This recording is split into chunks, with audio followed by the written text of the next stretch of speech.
ஆனா 2026 வந்து தேர்ந்தெடுத்த தலைவர் மீண்டும் வந்து ஜெயிப்பாரா? அவர் நிச்சயமா ஜெயிப்பார், அதை பத்தி குறையில்லை. அவர் மக்களுக்காக தான் அவர் எந்த காரியம் நினைச்சாலும் முடிக்கலான்னு நினைக்கிறாரு. ஒரு நல்ல காரியத்துக்கு பொது நலத்துக்கு தான் அவர் பாடுபடணும்னு நினைக்கிறாரு மட்டும். அவர் சுய நலத்துக்காக பாடுபடணும்னுக்காக இல்லை. அப்படி நினைச்சிருந்தா அதை எப்பயோ அவர் கல்யாணம் ஆசைன்னு தான் எப்பயோ அவர் கல்யாணம் பண்ணியிருப்பாரு. அதெல்லாம் இல்லை, மக்களுக்காக தான் அவர் செய்யலான்னு இருக்கிறாரு. மறுபடியும் அவர் அந்த தொகுதியில ஜெயிச்சிருவார், குறையில்லை. சொந்த சுயநலத்துக்காக வாழுறாரா இல்ல வந்து மக்களுக்காக வாழுறாரா? அவர் சொந்த சுயநலுக்காக அவர் வாங்கணும்னு நினைச்சிருந்தா எப்படியே வாங்கியிருக்கலாம்.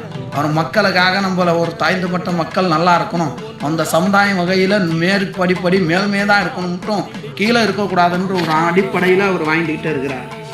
வாழ்த்துக்கணும்.